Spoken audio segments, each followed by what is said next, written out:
Сега ще ви покажа как се прави оплитането на самата PET лента около водач. Това може да бъде някаква шпилка, може да бъде някакъв метал или нещо друго, което е чисто просто кръгло, за да може като го нагреете след това да излезе спирала. Това ви трябва просто нещо кръгло и дълго, за да може да стане равномерна спирала.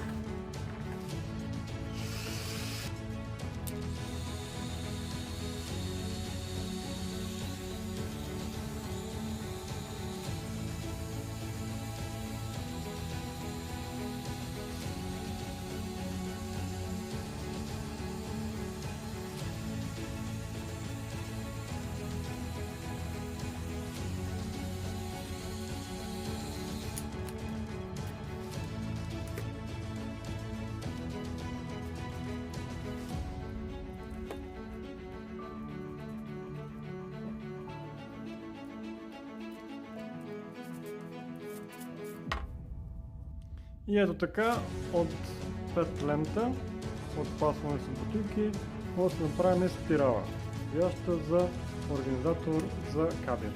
Как се организира, сега ще ви покажа. Взимаме кабелите, които искаме да подредим, както и нашата спирална лента от ET, и започваме следното нещо.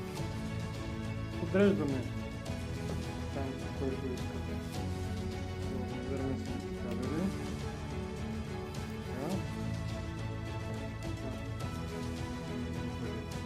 Подредени. И като ги хванеме, използваме организатора да ги оплетеме заедно.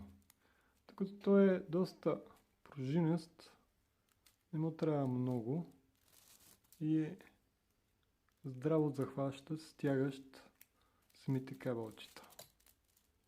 Ето така.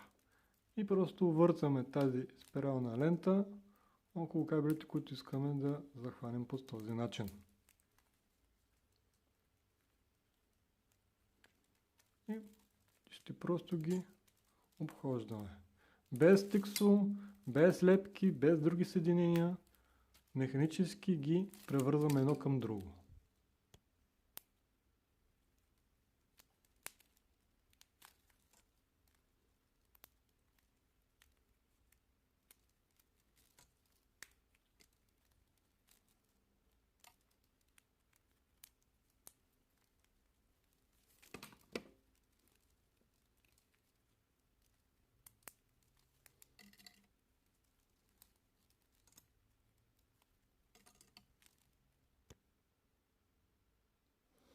Ето го резултата. Кабелите са превързани стриктно и добре. Ако искаме, може да ги извием и те ще запазят тази форма. Вече са организирани както трябва. Ако искаме да ги разгубиме, чисто просто махаме това, което сме усукали около тях. Без лепки, без никакви други проблеми при прочистване или промяна.